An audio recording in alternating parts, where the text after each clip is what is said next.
안녕하세요. 생생법률쇼 진행을 맡은 김도희입니다. 매주 목요일 생생법률쇼에서는 정치 이슈 짚어보고 분석하는 시간 함께 하는데요. 저희 일부 순서에서는 매 시간 저희가 전문 변호사들과 함께 무료 법률 상담을 진행하고 있습니다. 법률 상담 관련해서 안내를 잠시 드릴까 하는데요. 도움이 필요하신 분들은 주저하지 말고 연락 주시기 바랍니다. 법률 상담 참여 방법을 알려드리겠습니다. 상담 전화 02-557-8295번으로 전화를 주셔도 좋고요. 또 저희 법률방송 홈페이지에 들어오시면은 법률 상담 게시판이 있습니다. 게시판에 문의글 남겨주시면 되고요. 또 이메일로도 상담 문의를 받고 있으니까요. 답답하고 억울한 사연 있으신 분들은 무료로 법률 상담 사연 남겨주시면 되겠습니다. 각 분야 전문 변호사가 무료로 성심성의껏 상담해 드리니까요. 많은 참여 부탁드리겠습니다. 생생법률쇼 여러분들 지금 함께 하고 계신데요. 잠시 또 그 안내 멘트 듣고 오도록 하겠습니다.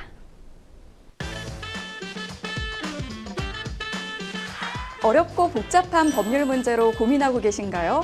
그렇다면 생생법률쇼가 도와드리겠습니다.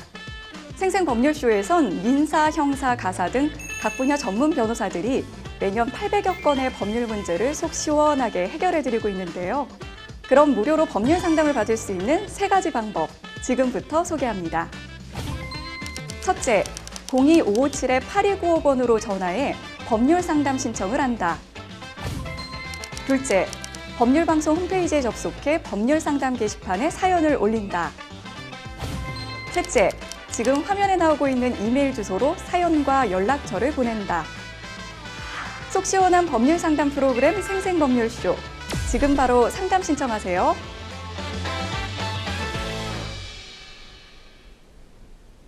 네.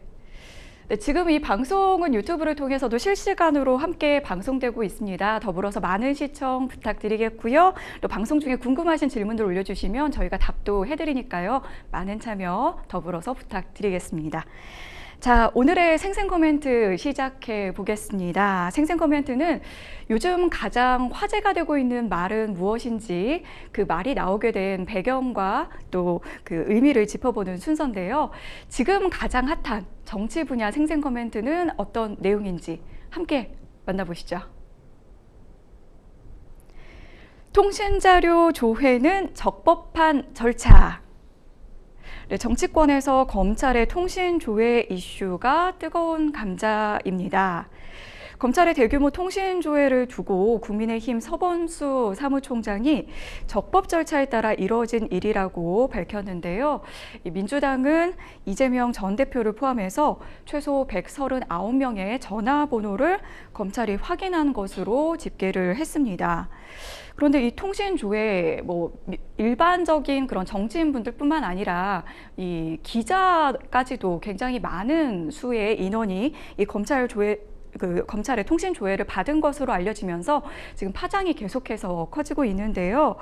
이와 관련해서는 이제 통신 정보 조회와 또 통신 사실 확인 자료가 어떻게 다른지 이 부분에 대한 이야기도 나오고 있습니다.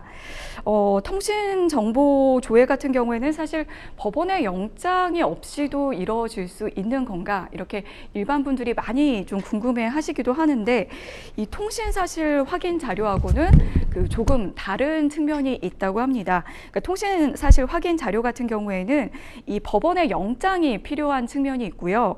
그런데 이제 일반적인 통신 정보 조회는 법원의 영장이 없어도 가능하기 때문에 이 법적 근거에 있어서는 사실상 나중에 통보를 해도 되는 측면이 있다는 것입니다.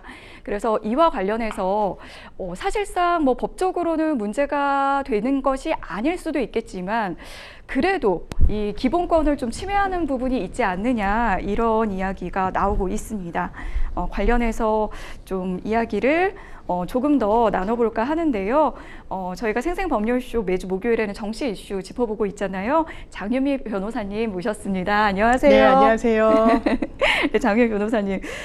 이번에 진짜 이 일반적인 그런 정치인뿐만 아니라 네. 대다수의 기자까지도 대규모로 지금 통신 조회가 이뤄진 것으로 맞습니다. 알려지면서 일선 기자들도 반발이 굉장하다고 하더라고요. 왜냐면 제 주변에도요, 제가 지난주 금요일 날 제가 아는 분들이 이제 언론 유관 이제 네. 업무를 보시는 분들인데 이런 문자가 왔는데 뭐냐고 물으시더라고요. 네. 여러 명이 저한테 물어보셔서 그때는 이렇게 대규모일 거라는 생각을 못하고 이거 통신 조회를 한 거네요 라고 하고, 이거는 영장이 필요가 없는 걸로 보이는데 한번 검찰청에 전화해서 문의해 보세요 라고 했더니, 검찰이 안 그래도 전화를 했더니 어떤 혐의인지를 안 알려준다는 거예요. 네. 그리고 하루 이틀 지나서 어떤 기자분도 제 번호에 대해서도 이게 들여다봤다라고 사후 통지를 받았는데, 아니 왜 그런지 좀 모르겠다. 물론 언론을 통해서 이게 이제 윤석열 대통령을 피해자로 하는 그 명예훼손 사건 네. 유관한 이런 통신 조회였다는 게 밝혀지긴 했지만, 당사자들은 이게 언론에 나오기 전까지는 상당히 좀 곤혹스러워하는 광경을 많이 봤습니다. 이게 지금 규모가 어느 정도인지도 좀 알기 어렵다고 하더라고요. 대략 맞습니다. 어느 정도 지금 예측이 나오고 있나요? 지금 검찰에서는 명시적으로 언급하고 있지는 않고요. 다만 일부 언론 보도에 따르면 3,000명으로 추산된다라고 네네. 이야기를 하고 있는데, 잘 짚어주셨지만 이게 영장이 없어도 되고, 다만 영장을 통해서 통신조회를 할 때는 네. 수발신 내역을 볼 수가 있습니다. 네. 이 양쪽이 어떤 전화번호를 각각 갖고 있고 언제 몇 분간 통화했는지, 당연히 통화 내용까지는 공개되지 네. 않지만, 근데 이번에 영장 없이 들여다본 부분은 일단 그 가입을 할 때 저희가 핸드폰 번호는 각 통신사가 갖고 있잖아요. 근데 네. 가입 정보를 씁니다. 이름, 주민번호, 주소. 그러면 이 번호가 누구 것이며 어디 사는 사람 것이며 그 사람의 주민번호가 뭔지, 그 기초 자료를 들여다볼 수 있는 것이거든요. 그 기초 자료는 영장이 없어도 볼 맞습니다. 수가 있다는 거죠, 지금 현재. 그렇습니다. 이게 과거에는 사후 통지 제도도 없었어요. 그런데 이거 너무하는 거 아니냐, 영장주의에 반한다라고 해서 이게 헌법재판소까지 갔다가 헌법 불합치 결정이 나왔고요. 그 이후에 사후 통지는 해야 된다. 그 부분은 한 달, 30일 기간을 줬던 거고, 만약에 6개월 특수 상황이 있을 때 증거인멸의 우려나 뭐 여러 그 범행에 이제 좀 훼손을 하는 그런 사안이 있을 때는 6개월을 유예해서 30일, 6개월, 그러니까 총 7개월인데, 지금은 이 사후 통지를 전부 거의 대부분이 7개월 이후인 현 시점에 받은 거죠.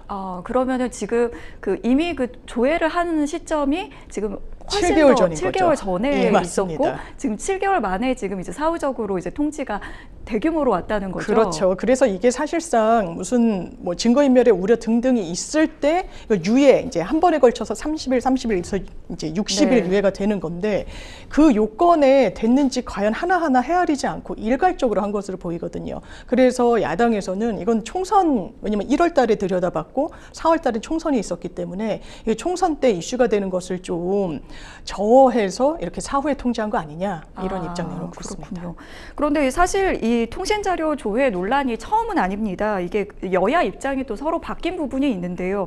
이게 뭐 내가 하면은 좀 정당하고 맞아요. 이제 상대편이 하면 좀 문제가 있다고 보는 것인지, 아니면 이제 그때는 좀 맞는데 지금은 좀 상황이 달라졌다, 이런 논리인지 좀 궁금합니다. 네, 여야 입장이 좀 바뀐 적이 있는데, 윤석열 대통령이 이제 대통령 후보일 당시에 국민의힘 의원 7명의 통신 자료를 공수처가 들여다봤다라고 네, 해서, 과거에는 이게 사찰이다, 맞습니다. 이런 얘기 이거 나왔잖아요. 정치 사찰이라고 사실상 그 당시엔 규정을 했었고요. 공수처의 존폐 여부도 좀 고민을 해봐야 된다고까지 네. 상당히 격앙되게 이야기를 했고, 그 당시에 이재명 후보 같은 경우에는 이게 수사에 수반되는 좀 불가피한 측면이 있다라는 취지로 네. 이야기를 했고, 다만 이제 문제의식은 이제 가져야 될 것 같다라는 취지로 이야기를 했거든요. 지금은 이제 여야가 바뀌고 공수가 바뀌다 보니까, 그때는 정치 사찰이라고 했던 여당에서는 오히려 이건 뭐 적법하다라고 이야기를 하고 있고, 민주당에서는 사찰이다, 네. 역으로 공격을 하는데, 지금 공감되는 여야 이렇게 모두 어떻게 보면은 이 대상자가 됐던 그 전례 때문에,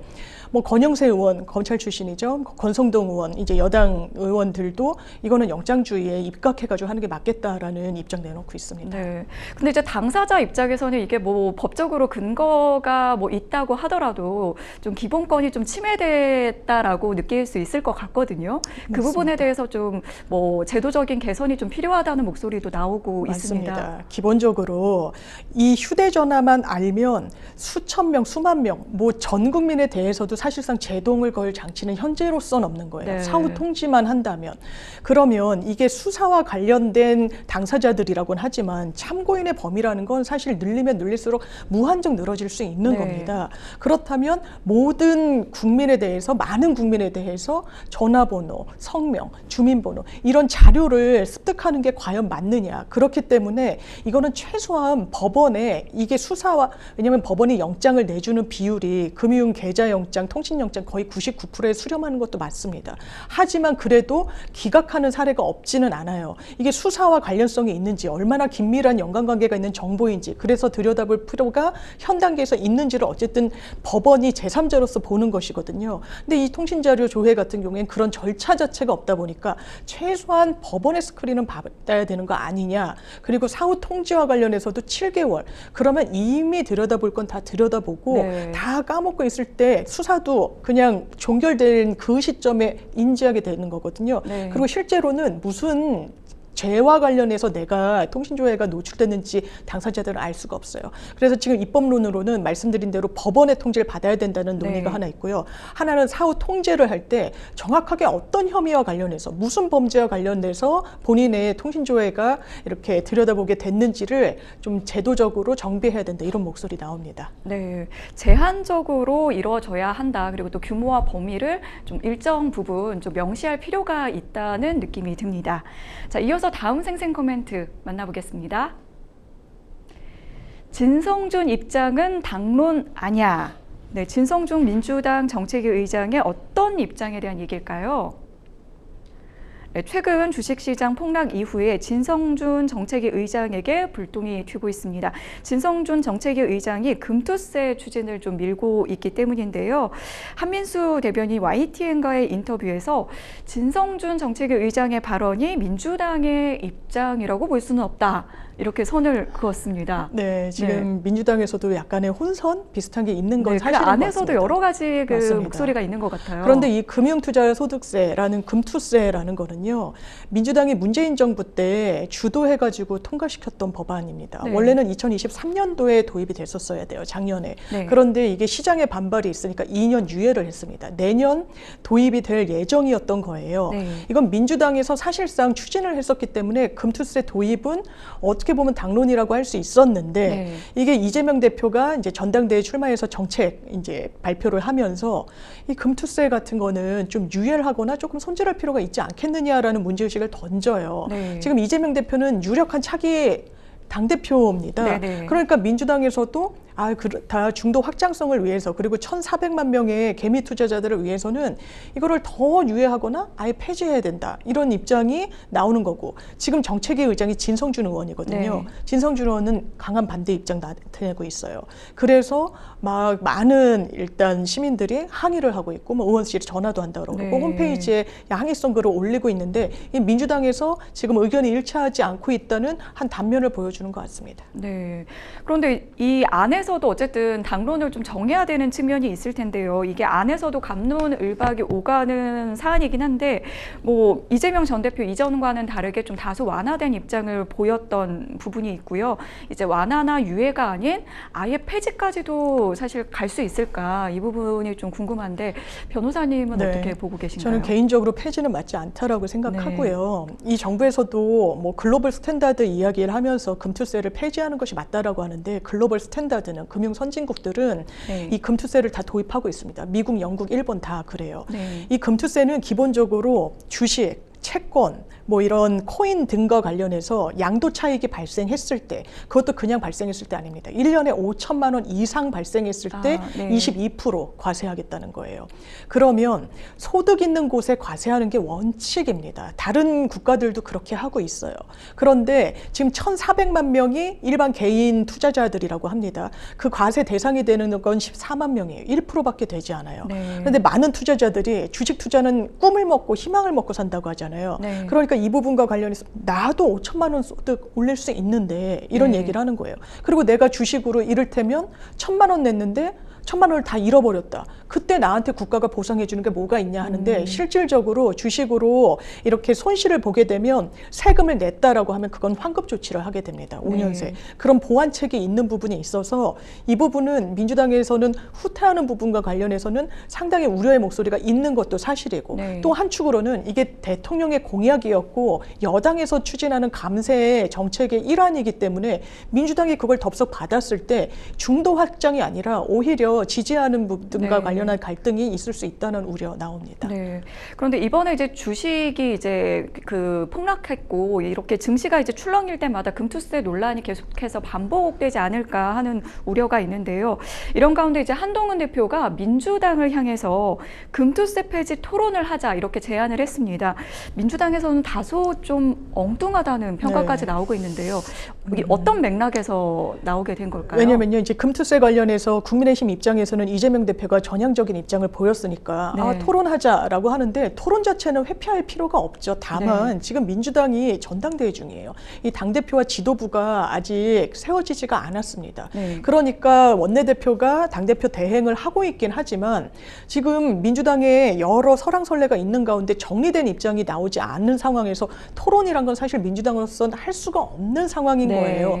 그런데 이걸 막 약간 시간차 공격하듯이 박찬대 원내대표는 회계사 출신이거든요. 그러니까 회계사 출신이고 이런 세제와 관련해서는 잘 아니까 한번 토론으로 붙어보자라고 이야기를 하는 건 지금에는 민주당이 받을 수 없는 카드를 던진 거다. 좀 정치적인 성격이 짙다 이렇게 보여집니다. 네, 민주당 내에서도 아직 좀 확정적인 그런 이야기가 나오지 못하고 있는 상황인데 한동훈 대표가 지금 금투세 폐지 토론을 제안한 그런 상황까지 짚어봤습니다. 자, 계속해서 다음 생생 코멘트 만나보겠습니다. 여당에서 야권 분열 카드로 쓸 수도. 야권 분열 카드, 이건 어떤 얘기일까요? 네, 윤석열 대통령의 광복절 특별 사면을 앞두고 김경수 전 경남지사의 복권 여부에 관심이 쏠리고 있습니다. 이 대통령실이 좀 말을 아끼고 있지만 이번에는 좀 제외될 것 같다는 관측이 좀 우세하더라고요. 그렇습니다. 왜냐하면 지금 나오는 분석들을 보면 김경수 전 지사는 지금 2년형이 확정이 됐고 사면은 됐지만 복권되지 않았습니다. 복권이 되지 않았다는 의미는 피선거권이 박탈되는 거예요. 향후 5년간. 그러면 2027년 12월까지는 선거에 못 나옵니다. 그때 있는 선거가 지방선거가 있고요. 대선이 있습니다. 그러면 사면은 해주면서 복권을 해주지 않는 것도 다소 이례적이라는 평가가 나오는데. 아, 그래요? 예, 그리고 물론 뭐 전직 대통령에 대해서는 이제 복권까지 해주면은 또 예우의 문제가 있고 이 추징의 문제까지 있어서 복권을 해주지 않은 전례가 있었지만 일반 정치인 사면을 할 때 사면 복권을 같이 해주거든요. 또 여야의 형평성을 좀 맞추기도 합니다. 그러니까 왜 복권을 해주지 않을까? 복권을 해주지 않는 건 선거에 못 나오게 한다는 소리예요. 사실상. 그러면 언제 이 카드를 쓸 것인가? 대선에 임박해서 아마 복권 카드를 꺼낼 거라는 거죠. 왜? 그 당시에 나오면 이재명 대표가 아마 그 당시에도 그 향후 미래에도 민주당이 대선 주자로서 이제 뛸 가능성이 매우 높은데 다른 경쟁 주자를 등판시키겠다라는 거죠. 그러면서 이제 진영이 쪼개지고 이런 것을 사실상 노리고 정치적 노림수로 이 복권 카드를 활용하지 않겠느냐라는 게 민주당의 시선이고 최근에는 정성호 의원이 언론 인터뷰에서 이렇게 밝혔습니다. 네네. 말씀해 주신 것처럼 정성호 의원이 이 복권 카드를 야권 분열용으로 좀 시기에 맞춰 쓸 것으로 보인다 이렇게 얘기를 했는데 사실 이제 김경수 전 지사 같은 경우에는 이제 친문계의 구심점으로 알려진 인물이고 이 인물의 복권에 대해서 어떻게 보면 이제 정치인의 생명줄을 조금 쥐고 있는 측면이 있거든요.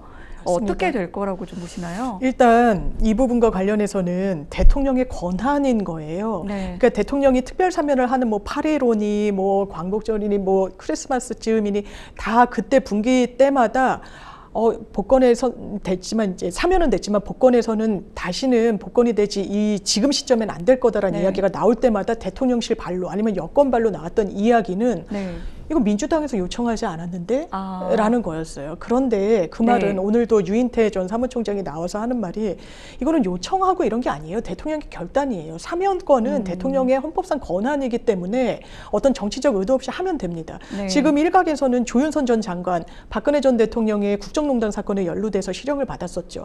지금 사면복권 대상자로 유력하다는 거예요. 그러면 김경수 지사에 대해서는 반성하지 않고 뭐 그런 여러 사유를 대는데 전 반대로 묻고 싶습니다. 겁니다. 이 정부에서 여권 인사들 사면 복권을 해줄 때 과연 반성 여부, 그 죄의 중함 이런 부분을 다 헤아려서 한 건지 그렇지 않은 측면이 있거든요. 그렇다면 이건 대단히 의도를 갖고 복권 카드를 저울질하는 거는 이건 좀 좋은 방향은 아니다 생각합니다. 민주당에서 왜 이제 이런 것들을 요구하지 않았느냐에 대해서는 이렇게 대통령이 좀 권한인 측면이 있다. 네. 이런 부분 좀 짚어주셨고요. 지금까지 생생 코멘트 만나봤고요. 저희는 잠시 후에 뉴스픽스로 돌아오겠습니다. 여러분은 지금 생생 법률 쇼를 시청하고 계십니다.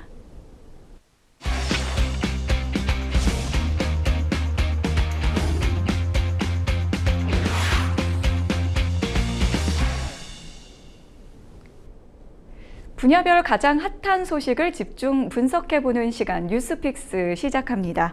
매주 목요일에는 정치 분야 주요 이슈들을 짚어보고 있는데요. 오늘 만나볼 첫 번째 주제는 대치전국 민생으로 5월 동주 가능할까입니다. 네, 최근 TMF 사태와 또 주가 급락 등의 상황으로 민생이 굉장히 어려운 상황인데요. 여야가 민생에 대해서 모처럼 좀 힘을 합치는 모습을 보여줬습니다. 여야 정책위 의장이 어제 만나서 민생 법안을 신속 처리하기로 합의했는데요. 관련 내용 얘기 나눠보도록 하겠습니다. 자, 강대강 대치를 이어오던 여야가 모처럼 이제 머리를 맞대고 네. 좀 의견을 나누는 모습을 보여서 저는 좀 기대감이 들기도 했는데 변호사님께서는 어떻게 보셨나요? 당연히 마찬가지입니다. 네. 지금 국회가 열린 지 한 3개월째 됐잖아요. 네, 그렇죠. 5월 말부터 그렇죠. 지금. 네. 그런데 국회에서 여야가 합의해서 통과한 법안은 한 개도 없다라고 네. 이야기를 하고 있어요. 네. 그렇다면 이제 민주당 입장에서는 최상병 특검법을 반드시 다시금 발의한다고 하니까요. 대단히 네. 주요한 이슈지만 민생도 그렇다고 해서 뒷전으로 미룰 수는 없는 것이거든요. 지금 총선 때 각 당의 어떤 정책 같은 거를 비교해 보면 큰 정치적 차이가 없는 그런 정책들이 대부분이라고 합니다. 네. 이를테면 간호법도 그렇고요. 대통령이 한번 이제 거부권 행사를 하긴 했지만 네. 이거는 사실 대통령 후보 당시에도 본인이 일단 약속을 한 부분도 있고요. 네. 양곡관리법 같은 부분도 마찬가지고 특히나 이제 전기세를 감면해주는 부분과 관련해서 지금 상당히 더운데 네. 취약계층들이 있어요. 전기세가 오를 때 이 부분과 관련해서 감당하기가 어려운 그런 부분에 대해서는 여야가 분명히 입장을 좁힐 수가 있거든요. 사실상 현 시점에서도 입장차가 크지 않기도 하고 일명 구하라법이라고 네. 일컬어지는 민법 개정안 역시 마찬가지입니다.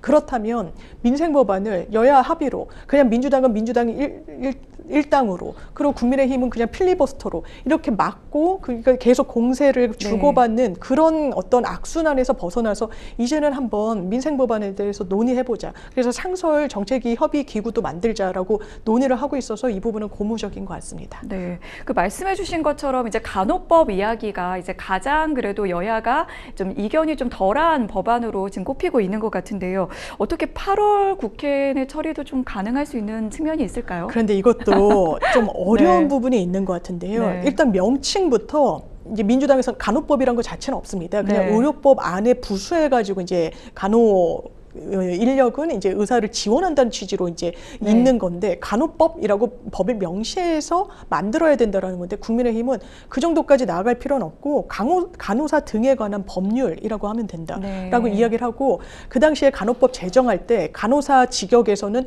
상당히 찬성을 했죠. 이게 네. 수건 사업이기도 네. 했고요. 그런데 간호조무사들은 또 입장이 달랐어요. 오히려 정부 편을 들었었거든요. 네. 그래서 국민의힘에서도 간호조무사 시험 응시 합격 기준 등과 관련해서는 또 민주당이랑 입장이 안 맞고 있는 거예요. 근데 간호법이란 건 항상 어떤 악순환이 있었냐면 의료 현장의 공백을 메워줍니다. 네. 그런데 간호사가 하는 업무가 정확하지가 아니에요. 그래서 체혈 그리고 네. 고혈압 같은 거 이런 걸 재는 부분 이런 것도 의사의 지도 없이 그냥 하면 처방전을 쓰는 것도 마찬가지예요. 네. 그냥 불법이라고 단정될 수가 있는 거예요. 그런데 현실에서는 그런 많은 부분을 간호사분들이 담당을 하고 있기도 하고 네. 또 의사 파업을 하면 실제로 의료 현장 전선에는 간호사분들이 나서거든요. 그래서 의사들이 파업에 복귀한 다음에 간호사들을 의료법 위반으로 막 고소하고 이런 네네. 문제들이 있었어요. 그래서 이 부분을 명확히 하자는 부분에 대해서는 저는 여당도 대통령이 한번 거부권 행사했지만 좀 전향적으로 입장을 바꿀 필요는 있다고 생각합니다. 네. 그리고 이제 전세 사기 관련된 네. 이제 특별법 이야기도 계속 나오고 있는데 이 부분 부분은 사실 좀 이견차가 조금 더 크지 있죠. 않나 싶거든요. 예, 민주당에서는 일단 선구제하고 네. 후 구상을 해서 이제 정부에서 빈 재원을 충당하자는 건데요. 일단 국민의힘에서는 공공임대주택 형식으로 일단 주거 안정을 이제 주자는 건데, 일단 이건 전세 사기를 당한 분들의 가장 원하는 바를 잘 청취해야 될 것 같긴 해요. 네. 지금 위메프 사태가 났을 때도 정부 지원금 이제 네네. 공급하겠다고 그랬거든요. 그럼 전세 사기 특별법도 사실 어떻게 보면 굉장히 안타까운 점에 있어서는 네. 크게 다르지가 않단 말이에요. 네네. 그러면 이제 재원 확보가 아무래도 문제가 되겠지만, 지금 그냥 공공임대주택으로 이사를 하고 어떤 편의를 봐주는 거를 원할 건지, 본인들은 그 돈을 받는 게 왜냐면 거의 전 재산이거든요. 특히 20대, 30대 아니면 신혼부분, 신입 직장인들이 많은 피해를 받기 때문에 이게 사회에 첫 발을 내딛고 이제 디딤돌이 되는 첫 종잣돈 성격이 있었는데 이걸 다 잃어버린 거란 말이에요. 네. 그렇다면 국가가 과연 가만히 있는 게 맞느냐라는 좀 문제의식은 있습니다. 네, 그렇군요. 그리고 민주당이 이제 당론으로 채택한 양곡관리법, 한우지원법, 그리고 농수산물 가격 안정법이 있는데요. 이게 여야 갈등을 더 네. 촉발할 수 있는 부분이 있다고요. 맞습니다. 양곡관리법 같은 경우에도 대통령이 거부권 행사를 했을 때 가장 큰 논리는 시장에 맡겨야 된다라는 거예요. 이제 양곡관리법은 그 법명에서도 알 수 있듯이 너무 쌀과 관련해서 수요가 많이 줄었기 때문에 공급이 늘면 이거 국가에서 좀 매수를 어느 정도 해주자라는 게 네. 주요 골자입니다. 그리고 이 부분과 관련해서는 식량 안보라는 말들을 많이 쓰잖아요. 네네. 왜냐하면 쌀 소비가 점점 줄고 있으니까 쌀 농사를 계속 지을 동인이 없는 거예요. 그런데 쌀은 우리의 주식인 부분이 있고, 그리고 기후 변화다 뭐다 해서 굉장히 생태계가 많이 바뀌고 있는 과정 중에 이 주식에 대한 주 농업이 제대로 되지 네. 않고 시장에만 맡겨두면 아무도 또 농사를 안 지을 때 그때 대안과 관련한 고민이 있는 거거든요. 이것도 민주당도 본인들의 안만 고집할 게 아니라 국민의힘과 한번 논의를 해서 그 간극을 좀 좁힐 필요가 있고, 시장이 적극적으로 정부가 시장에 개입하는 거에 대한 어떤 저어감이 당연히 이제 네. 보수 정부에는 있죠. 그러면 그 부분과 관련해서 어떻게 최소한의 안전장치를 마련해 갈 것인지, 이건 특히나 농해수위나 아니면 농어촌에 지역구를 둔 의원들한테는 대단한 현안이거든요. 입장차를 반드시 좁혀야 되는 그런 민생 법안 중에 하나라고 네, 보겠습니다. 한우지원법이나 농수산물 가격 안정법도 마찬가지로 맞습니다. 그럴 수 있는 부분이 있는데, 지금 그런데 이제 계속해서 이제 그 여야가 굉장히 강대강 대치를 이어갔던 그 쟁점 법안이 바로 이제 최상병 특검법이고, 이제 두 차례 발의됐다가 폐기가 됐는데 이제 오늘 사실 재발의를 할 것이다라고 지금 예측이 되고 있는데, 네. 이 부분은 사실 계속해서 이제 더 강하게 가기에는 좀 무리가 있지 맞습니다. 않느냐, 이제는 좀 서로 좀 합의점을 찾아야 네. 되지 않느냐, 이런 신중론도 좀 나오고 있는 것 맞습니다. 같아요. 이제 민주당 논평을 보면 우리는 거부당한 안이 있기 때문에 더 강력하게 하겠다라고 하는데, 네. 좀 정치적 수사인 측면이 있어요. 물론 더 강력해진 측면이 있습니다. 네. 왜냐하면 이전에는 이종호 씨라고 블랙펄 인베스트의 대표까지는 수사 범위에 넣질 않았는데, 네, 이번에는 그것까지도 넣었죠. 넣겠다. 그러니까 수사 네. 범위가 넓어졌고, 이종호 대표라는 사람은 사실상 이제 김건희 여사와 아는 네. 관계였다라고 이제 법원에서 선서하고 증언까지 했기 때문에 이건 어떻게 보면은 김건희 여사까지 겨냥한 것으로 보인단 말이에요. 네. 그러면 더 강력해지고, 또 수사 준비 과정 중에서 특검이 정식 수사에 착수하기 전이라도 이제 증거 수집을 할 수 있도록, 강제 수사권을 좀 발동할 수 있도록 그렇게 보완책을 마련했는데, 네. 이거는 국민의힘으로선 더 받기 어려운 거예요. 민주당도 그걸 모르지 않을 겁니다. 그래서 아마 다시 재발의가 된 법안과 관련해서 논의가 있을 텐데요. 지금 개혁신당에서도 전에 민주당에서 낸 안이 있지 않느냐. 네네. 특검을 지명하는 주체를 그럼 대한변협으로 하자. 네네. 한동훈 대표는 이걸 대법원장으로 하자고 했는데, 대한변협이나 대법원장이랑 간극이 엄청 크진 않아 보이니까 네네. 이걸 좀 좁히는 수순으로 가지 않을까. 거기에 또 국민과의 이 최상병 특검 수용을 약속한 한동훈 대표의 또 정치력이 시험대 위에 오른 것 같습니다. 네, 이런 가운데 이제 한동훈 대표가 이제 취임 후에 처음 열린 당정협의회 안건으로, 엊그제죠, 티메프 사태와 증시 폭락을 선정을 했습니다. 이제 앞서 말씀드린 것처럼 금투세 폐지 토론도 제안하는 모습을 좀 보여주고 있는데요. 좀 민생을 좀 챙기는 이 당대표로서의 모습을 좀, 좀 연출하고 있는 게 네. 아닌가 싶거든요. 그래서 한동훈 대표가 시그니처 정책이 없다 뭐 이런 이야기들을 많이 들었었어요. 일단 당대표가 되고 한 10여일 지날 때까지 어떤 화두를 던진 게 없지 않느냐. 그리고 네. 정책의 의장 어떤 그 재신임 문제로 상당히 힘을 많이 뺐기 때문에 네. 그런 거에 대한 비판도 많이 나왔었거든요. 아마 본인도 그런 비판을 모르지 않을 것 같습니다. 뭐 언론 모니터링을 상당히 뭐 꼼꼼히 한다는 이야기도 있고 해서 그렇다면 내가 지금 이슈와 관련해서 예전에도 현안에 대해서 본인 입장을 상당히 개진하고 그 총선 때도 쓰지 않던 SNS를 막 재개하기도 많이 네. 했었거든요. 그 직구 문제와 관련해서. 네네. 그러니까 이번에도 위메프 사건과 관련해서 그렇다면 집권 여당으로서 키를 쥐고 이 부분 구제책 본인들이 이제 책임을 지고 마련하겠다 이런 어떤 적극성이랄까요? 이런 의지를 보이고 있는 것 같습니다. 네. 그렇게 이제 민생을 좀 챙기겠다는 의지를 또 보여준 부분이 바로 이제 폭염으로 인해서 국민들의 피해가 좀 심각하다. 전기료 부담 감소 방안이 필요하다. 이런 또 입장을 좀 밝혔는데요. 그런데 이후에 이제 비공개 회의에서 추경호 원내대표가 좀 우려의 목소리를 낸 것으로 전해졌습니다. 그래서 당대표와 원내대표 간에 좀 입장 차이가 있지 않느냐. 이게 엇박자가 나오고 있다. 이런 또 기사가 맞아요. 나왔는데요. 왜냐하면 이게 상당한 신경전을 좀 벌이는 것 같다. 네. 첫 최고위원 회의부터 왜냐하면 공개 회의 때는 크게 이견이 노출될 일이 없어요. 네. 왜냐하면 기자들이 타이핑을 치거든요. 그럼 모두 발언은 준비해온 걸 그냥 읽는 겁니다. 네. 당대표가 읽고 뭐 원내대표가 할 말 있으면 하고 뭐 수석 최고까지 하고 그럼 비공개로 전환이 되는데 그때 진짜 갈등이나 이런 게 노정된다라고 하죠.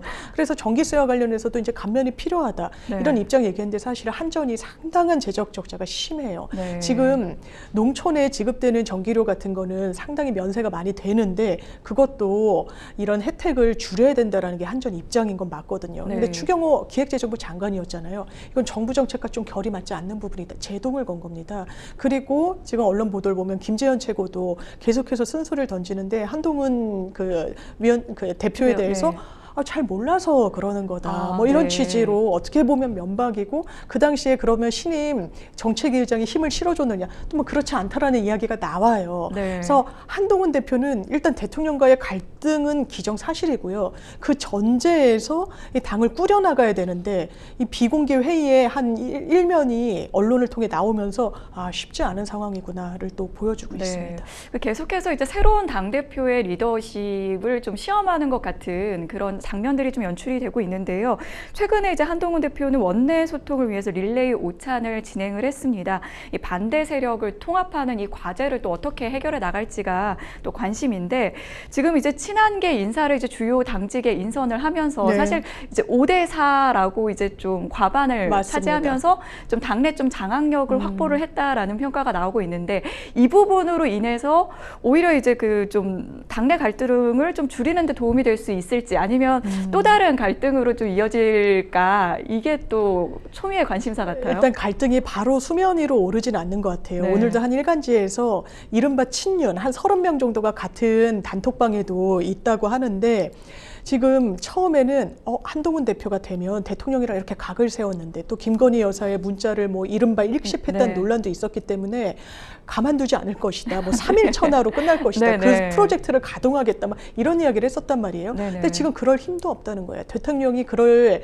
지금 지지율이 나오고 있지도 않고 네. 그렇다면 전적으로 지원을 해주는 양상으로 될 것이냐. 그것도 아니라는 거죠. 이른바 뒷짐을 지고 지켜보겠다는 겁니다. 그러면서 나오는 발언들이 지금 한동훈 대표는 대선을 위해서 지금 뛰고 있는 건 네. 분명하단 말이에요. 대선 주자가 되기 위해서는 지금 대선 시점으로부터 1년 전에는 당대표에서 내려와야 됩니다. 네. 그러면 앞으로 있을 지방선거에 공천권은 행사할 수 없어요. 그러니까 현역 의원들은 내 지역의 지방의원들 공천과 관련해서 한동훈 당대표의 입김이 필요할 수도 있는데 주고받을 관계가 없다라는 표현을 쓰고 있습니다. 나도 빚질 것 없고 그렇기 때문에 눈치 볼 게 없다. 그래서 잘 지낼 필요가 없다 이런 게 그러네요. 익명의 그 인터뷰로 나오고 공천권이 있어요. 정말 사실 중요한데 중요할 수 네. 있죠. 왜냐하면 민주당에서도 이재명 대표에게 김두관 후보가 계속해서 공천권 행사할 거냐, 지방선거 때 어떻게 할 거냐 이렇게 물으니까 뭐 당원 당규상 되지 않습니다. 뭐 이렇게 이야기를 했거든요. 네. 그만큼 현안인 거예요. 현역 의원들한테는. 그러니까 이 부분도 그렇고 또 익명의 인터뷰로 홍준표 시장도 검사물 빠지는데 8년 걸린다고 그랬다. 본인이 8년 걸려서 검사물을 뺐다고 네. 하는데 한동훈 대표 몇 년이나 지났냐. 네. 그래서 그 한계를 못 벗어날 거다라는 좀 어떻게 보면 싸늘한 평가가 또 친윤계에서는 나오고 있어서요. 네. 지금은 갈등이 뭐 바로 수면 위로 올라오진 않았지만 언제든 재점화될 수 있는 상황인 것 같습니다. 네, 그 민주당 얘기도 잠깐 해보겠습니다. 민주당은 이제 최고위원회의를 경제 위기 관련 비상경제대책회의로 전환해서 진행을 했습니다.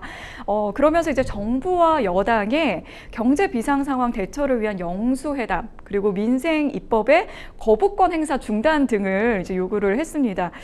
먼저 이제 좀 영수회담, 이 두 번째 영수회담 좀 네. 개최 가능성이 있을지 좀 궁금해지거든요. 이거는 사실 이재명 전 대표의 의지라기보다는 이제 당대표가 되더라도 네. 대통령의 결단이 필요한 거잖아요. 네. 왜냐면 이재명 대표는 줄곧 해서 좀 만나달라, 만나자, 민생 현안을 풀자, 뭐 만나는 것만으로 신호가 될 것이다라고 했는데 대통령은 아니 피고인이다, 수사받고 네, 있다, 네. 만날 수 없다. 네. 이런 어떤 이야기들을 했었거든요. 그렇지만 총선에서 사실상 참패를 하고 이제 만나지 않을 도리가 없었기 때문에 만났고 네. 그때 작정하고 이제 이재명 대표가 모두 발언에서 네, 네. 하고 싶은 말을 다 했고 실제 네. 비공개 때는 거의 대통령께서 한 8, 90%를 말씀하셨다고 네. 하니까 아마 입장차를 확인하는 정도에 그쳤지 뭔가 모색 단계까지는 가지 못했던 것 같아요. 네. 그렇다면 지금 국민의힘에서도 그리고 대통령도 여러 민생 정책 국민들께 약속하고 그러거든요. 근데 이게 입법 지원이 없으면 안 돼요. 민주당과 협치하지 않아서 국회 본회의 통과가 안 되면 공연불이 되는 겁니다. 네. 그럼 대통령으로서도 야당 대표를 만날 동의는 상당히 있다 이런 생각이 듭니다. 네, 그렇군요. 그리고 이제 이 얘기도 좀 잠깐 하고 넘어가야 될 것 같은데 방송사법이 얼마 전에 이제 통과가 됐는데 이게 이제 윤석열 대통령이 이제 계속해서 이제 거부권을 행사할 거라는 예측이 나왔는데 지금 이제 노란봉투법이랑 이제 일괄 거부권을 행사할 것으로 또 예측이 나오고 있습니다. 당장 이제 거부권을 행사하지 않은 그 배경에 대해서도 좀 궁금해지는데요. 그러니까요. 국무회의에서는 이거는 다시 거부권 행사해야 된다라고 하고 대통령의 이제 사인만 결재만 남은 네. 상황인데요. 아마 일단 1차적으로는 대통령이 휴가를 가 계시는데 근데 과거에는 이제 외국에 그랬죠. 가 있었어도 전자결제했었죠. 전자결제를 했던 특히 최상병 대법 예, 같은 예. 경우는 그랬었죠. 그 사안이 있기 때문에 네. 이번에는 휴가라고 하더라도 왜 이렇게 좀 속도를 네. 늦추고 있지? 그렇죠. 네, 해석이 이 부분이 나오는데 궁금하거든요. 그런데 정말 해외에서 했으면 더 야당의 반발을 그때도 불러일으켰었고 네. 휴가 시즌에도 굳이 휴가에서 복귀하지 않았을 때 거부권 행사를 한다는 건 대단한 강경한 입장이라는 네. 걸 또 우회적으로 드러내는 거잖아요. 민주당의 반발, 야당의 반발을 가져올 건 좀 뻔한 부분도 있어서 약간 숨고르기를 하는 거 아닌지 그렇다고 해서 거부권 행사를 하지 않을 건 아니기 때문에 네. 아마 시점만 조율하고 있는 중인 것 같습니다. 그렇군요. 그 앞서 이제 그 양쪽의 여야 그 정책위 의장이 만나서 민생 법안들을 좀 한번 좀 논의해 보자 이렇게 머리를 맞댔는데 이 민생 법안들이 이 대치 전국에 좀 돌파구가 될 수 있을지 8월 국회는 조금 좀 숨통이 트일지도 좀 궁금해지는데 변호사님은 네. 어떻게 보시나요? 이건 선택이 아니라 의무인 것 같아요. 국회가 물론 정말 각 당이 정파성에 따라서 이렇게 추진해야 되는 법도 있겠지만 여러 정치적 쟁점되지 않는 법안들도 있거든요. 제가 지난 국회가 마무리될 때 구하라법은 끝내 폐기가 됐다라는 기사들이 네. 쏟아졌었어요. 이것도 정말 공분을 하는 거예요. 법이 현 상황을 정말 뒤쫓지를 못하는 거예요. 평생 방기하고 유기하고 돌보지 않았는데 나는 혈육이니까 너의 재산을 내가 가져가야 되겠다라고 하는 게 어떻게 국민의 법 감정에 맞겠어요. 네. 낙태죄도 마찬가지입니다. 최근에 동영상을 올렸었죠. 아주 그 본인의 어떤 병원에서의 그런 진료를요. 네네. 그러니까 이 여성은 낙태죄로는 처벌을 못하는 거예요. 왜냐하면 낙태죄는 없어졌거든요. 네. 후속입법을 안 만들었거든요. 지금 보건복지부와 경찰에서는 살인죄로 지금 들여다보겠다라고 합니다. 이 입법 공백이 어떻게 보면 여러 지체 현상을 또 낳고 있는 거예요. 이건 국회의 책임입니다. 정말 그 부분에 대해서는 반성이 있어야 될 것 같습니다. 네, 그렇군요. 저희는 또 뉴스픽스 두 번째 주제로 넘어가 보도록 하겠습니다. 뉴스픽스 두 번째 주제는 민주당 전대 흥행 비상 수도권서 반전 있을까입니다. 네, 더불어민주당의 차기 지도부를 선출하는 전당대회 이제 열흘 앞으로 다가왔습니다. 전통적인 이제 지지 기반이라고 할 수 있는 이 호남 지역의 경선 결과를 두고 여러 가지 해석이 지금 쏟아지고 있는데요. 맞습니다. 어떻게 보셨나요? 좀 낮은 건 사실인 것 같아요. 네네. 왜냐하면 광주 같은 경우에 25.29, 전남 23%밖에 되지 않습니다. 네. 전북은 20%를 간 넘겼어요. 이게 다른 지역보다하고는 낮아요. 어느 정도 다른 차이가- 지역은 평균 30%대는 아. 나왔거든요. 그리고 이런 광주, 전남, 전북에서 어떤 또 현상이 있었느냐. 투표율이 낮았을 뿐만 아니라 김두관 후보가 두 자릿수대로 네네. 올라왔어요. 맞습니다. 예, 그래서 뭐 9대0이다, 90%의 대세가 이재명이다, 뭐 이런 이야기도 나왔었지만 이제 80%대입니다. 그것도 압도적인 건 맞지만 네. 어쨌든 호남 표심은 다른 지역과는 다소 달랐네라는 게 민주당에서 어떻게 보면 신호로 받아들여야 된다라는 의견들이 있습니다. 왜 그러면 호남 같은 경우에는 조국혁신당에서 상당히 많은 표를 줬어요. 네. 조국혁신당, 그러니까 조국혁신당을 비례로 뽑고 그 지역구에서 네네네. 민주당으로 뽑는 게 호남에서 두드러지게 나타났었거든요. 그럼 이번에 지방선거에서도 아마 조국혁신당은 호남을 기반으로 해서 어떻게든 입성을 하려고 할 거예요. 그리고 민주당으로서는 호남이 지켜야 됨에도 불구하고 비교적 그 민심 위반이 있다고는 봐야 될 것 같습니다. 그래서 묘한 좀 파장이 있는 것 같습니다. 그럼 김두관 후보가 이 그 호남에서 두 자릿수 득표율을 받은 것은 또 어떻게 봐야 할까요? 이게 일극 체제다. 또 네. 이재명 대표 뭐 민주당에서 뭐 민주성이 다소 퇴색했다. 뭐 이런 이야기가 나오는데 거기에 대한 반작용인 성격이 있어 보여요. 네. 왜냐하면 김두관 후보는 상당히 강도 높게 이야기를 합니다. 더혁신민주회의 네. 거기는 하나회다. 이런 네, 얘기까지 이번에 해요. 이 부분이 또 굉장히 또 공격을 맞아요. 받을 수 있는 부분 같아요. 그리고 이재명 대표 체제를 유신에 빗대서 네. 또 공격하기도 합니다. 저는 개인적으로 무리한 공격인 측면이 있다고 생각합니다만 네. 그래도 그 문제의식이 어느 정도 좀 울림을 가졌던 부분도 있는 것 같아요. 그러니까 투표율이 낮은 거는 아예 어차피 내가 투표해도 이재명 대표가 될 건데 라는 네. 부분도 있겠지만 김두관 후보를 뽑는 비율이 늘어났다는 거는 민주당이 지금으로 가는 것보다는 이제 중도 외연 확장과 관련해서도 좀 더 고민이 필요하다라는 어떤 신호다. 이런 분석이 많습니다. 지금 사실 이제 당대표 그 선거보다는 이제 최고위원 관련된 그 이제 관심사가 더 이렇게 관심이 뜨거운 편인데 이재명 후보의 러닝메이트로 평가받고 있는 김민석 최고위원 네. 후보가 선두로 올라왔습니다.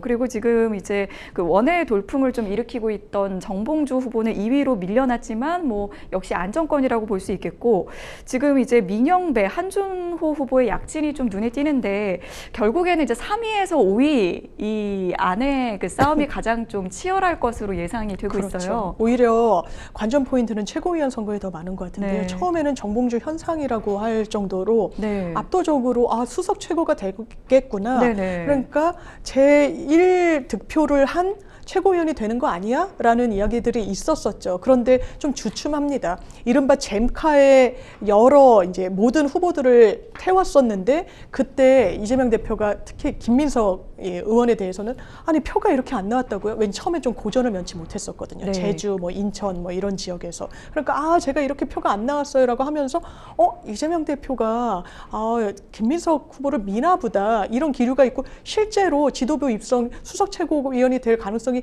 좀 높아졌어요. 그렇기 때문에 이것도 이재명 대표가 뭐 낙점을 하면 되는 거 아니냐라고 하지만 또 일각에서는 정봉주 의원이 원외라는 또 한계가 있기도 하고 또 시대 정신은 탄핵이다 이렇게 해서 대단히 강경하게 이야기를 하는 부분에 대해서도 수석 최고가 될 때 좀 부담이랄까요? 이런 우려도 있어서 아마 이런 조정이 된 게 아닌가 싶습니다. 네. 그 앞서 이제 김두관 후보 얘기 잠깐 나눴던 걸 조금 더 이어가 볼까 하는데 그 민주당의 최대 개파라고 부를 수 있는 네. 더민주혁신회의를 두고 이 하나회 이제 빗대어 말했단 말이에요.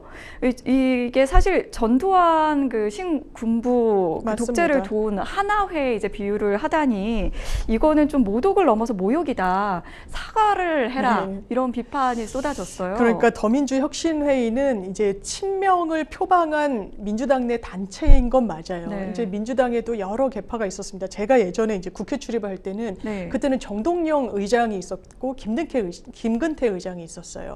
그래서 DY 개다, GT 개다. 그러니까 개파가 항상 민주당에서는 좀 있어 왔거든요. 그 안에서도 뭐 개파 민평령 개다, 네. 무슨 개다, 뭐 친노다, 친명이다. 지금은 또 뭐 그러기도 하고요. 네. 이제 더민주 혁신은 친명을 표방했고 실제로 더민주 혁신에 몸담았던 많은 원외 인사들이 이번에 상당히 많이 국회에 들어갔어요. 네. 그렇다면 김두관 후보가 이야기한 것처럼 엄청난 영향력을 또 행사하느냐. 네. 이와 관련해서는 조금 물음표예요. 물론 최고위원 또 후보자들이 나 더민주 혁신회의에 들어가겠다 해가지고 회원가입을 하고 뭐 이러긴 했거든요. 네. 최대 개파 비스무리하게 된 거는 맞는데 네. 이번에도 본인들이 최고위원이 3명이 컷오프가 됐어요. 처음엔 11명 후보가 있었거든요. 네. 그때 뭐 지자체장들도 있었고 이제 여러 원외 인사들도 같이 경합을 겨뤘었는데 그때 더민주 혁신회의에서 딱 지명을 했어요. 누구누구가 됐으면 좋겠다라고. 근데 진짜 영향력이 있고 이게 이재명 대표의 뜻으로 그대로 받아들여진다면 그 사람들이 컷오프되지 않았겠죠. 그 안에서 네. 얘기한 대로 거의 그대로 결과가 이어졌다는. 저지 않았습니다. 네, 그렇지 않았다는 거기서 거죠. 꼭 집은 사람들이 많이 컷오프가 됐어요. 김지호 네. 부실장 같은 경우에도 이른바 친명 인사고 이번에 이제 총선에 나오려고 했지만 이제 국회 입성에는 실패했는데 안 됐단 말이에요. 그리고 네. 또 하나의 단면이 뭐냐면 지금 민주당에서는 각 도당, 시당 위원장을 뽑고 있어요. 뭐 네. 서울시 같은 경우에는 이제 장경태 의원이 이제 단독 출마를 해서 하고 있고 경기도당 위원장 그것도 왜냐하면 총선은 지났지만 지방선거 때 공천권과 관련해서 상당한 실권을 쥘 수가 있거든요. 네. 그래서 생각보다 이게 언론 주목은 낮지만 굉장히 치열해요. 그런데 호남에서 이제 광주 지역에서 강위원이라는 더민주 혁신회의의 대표가 나왔어요. 네. 친명 중에 친명이라고 분류되는 인사입니다. 네. 그리고 대항마로는 양부남 의원, 현역 의원이고 이제 검사장 출신인데 둘이 맞붙었거든요. 그러니까 더민주 혁신회의가 상당히 힘이 세다면 네. 강의원 후보가 되겠구나라는 전망이 있었는데 양부남 후보가 네. 현역 의원 프리미엄도 있겠지만 상당히 좀 많은 격차로 이겼거든요. 네네. 그래서 더민주 혁신회의가 큰 목소리를 내고 있긴 네. 하지만 어떤 영향력에 있어서는 좀 제한이 있는 거 네. 아니냐라는 또 당내 평가가 있어서 뭐 최대 개파다 뭐 이렇게 분류하기에는 조금 미진한 부분이 조금 있는 억울한 거가 측면이 좀 있을 수 있겠네요. 근데 네. 친명을 엄청 세게 표방하고 있는 것도 맞습니다. 자, 이제 그 전당대회 이제 순회 경선이 이제 얼마 안 남았거든요. 이제 지금 현재 남아 있는 게 10일 경기, 11일 대전, 세종, 17일에 서울 이렇게 지금 순회 경선이 남아 있는데 이 지역이 사실 전체 권리 당원의 절반 정도가 여기에 좀 포진해 있다 보니까 당락을 가를 또 분수령이 또 될 그렇죠. 것으로 예측이 되고 있어요. 그러니까 후반부에 이제 네. 서울, 경기 수도권을 이제 배치를 한 건데요. 네. 여기엔 여러 관전 포인트가 있는데 일단 전북에서는 한준호 후보가 네. MBC 아나운서 출신이죠. 그리고 전주 출신이기도 전주 출신이에요. 하죠. 네. 제가 이력을 봤더니 고등학교까지 전주에서 나왔더라고요. 그러니까 전주의 아들이다라고 해서 몰표를 받았어요. 네. 그래서 원래는 지도부의 입성이 좀 될까 말까 이런 평가였었거든요. 네. 뭐 5위, 6위, 4위 뭐 이런 식으로 나왔었기 때문에 그런데 표를 확 얻으면서 지도부 입성이 되겠네 이런 풍경이 있었단 말이에요. 민영배 의원도 처음에는 뭐 제주 지역에서도 그렇고 꼴찌를 했어요. 네. 그래서 잼카 타서도 그 유튜브에서 제가 꼴찌했습니다. 막 이렇게 이야기하고 그러거든요. 그런데 어떻게 갑자기 이렇게 약진을 하신 거죠? 왜냐하면 전남에서 구청장을 3번인가 했어요. 아. 그리고 광주 지역은 민주당이 워낙 텃밭이기 때문에 재선 의원이 없습니다. 네. 민영배 의원이 유일해요. 재선에 성공한. 네. 그리고 뭐 이제 검경 수사권 조정과 관련해서는 뭐 꼼수 탈당이다 뭐다 해서 비판을 받았지만 어쨌든 민주당 일각에서는 이거 좀 자기 희생을 한 측면이 있다라는 평가가 네. 있기도 하고 그리고 선수는 재선에 불과하지만 상당히 연배는 또 동료 의원들보다 좀 높은 편이에요. 이제 그런 부분 그리고 호남 주자로서는 상징성이 있다 보니까 또 전남에서 몰표를 받았어요. 그래서 무난하게 지도부 입성이 되겠구나라고 하고 반대로 군 출신인 김병주 의원 같은 경우에는 처음에 상당히 선전했어요. 그때 한미일 동맹이라고 국민의힘에서 논평을 낸 부분에 네. 대해서 이제 국회에 출석을 해서는 이 정신 나간 국민의힘 아니냐라고 네. 얘기를 하면서 그게 당원들한테는 너무 정확한 지적이다라고 네. 해서 반향을 일으켰다라는 평가가 있었지만 일단 후반부로 갈수록 조금 네. 일단 고전을 면치 못하는 측면도 있고 또 하나 눈길을 주는 거는 여성은 자기가 최고로 득표를 하면 무조건 지도부에는 입성을 됩니다. 네. 그게 전현희 의원이 될지 강선우 의원이 될지 이현주 의원이 될지 네. 이 부분과 관련해서 또 여성 주자 3명의 각축전도 좀 지켜봐야 될 포인트 중에 하나인 것 네. 같습니다. 그럼 남은 기간 이제 투표율이라든지 최고위원 순위 변동에는 좀 변화가 있을까요? 있을 것 같아요. 왜냐하면 수도권 민심은 정말 표심의 바로미터인 부분이 있고요. 다만 이재명 대표는 네. 본인이 경남지사를 했고 뭐 성남시장부터 이렇게 차근차근 올라왔기 때문에 수도권이 비교적 탄탄합니다. 그래서 당대표에 있어서는 대세가 흔들릴 만큼의 어떤 이변이 나오지 않을 가능성이 높지만 일단 강선우 의원도 서울에 지역구를 갖고 있죠. 한준호 의원도 고양이 지역구고요. 전현희 의원도 이렇고. 그러니까 서울에 본인 지역구를 갖고 있는 여러 의원들이 얼마나 조직세를 또 가동할 것인지 거기에는 이제 민영배 의원은 또 호남 출신이고 정봉주 의원은 어쨌든 원외 인사니까 그런 조직력을 출동시키는 데 있어서는 좀 한계가 있을 수 있고 그렇게 여러 변수가 있어서 정말 최고위원 선거는 끝날 때까지 끝난 게 아닌 것 같습니다. 네, 생생법률쇼 어느덧 마칠 시간이 다 됐습니다. 오늘 함께해 주신 장유미 변호사님 고맙습니다. 감사합니다. 네, 오늘 저희가 준비한 내용은 여기까지입니다. 시청해 주신 여러분 고맙습니다.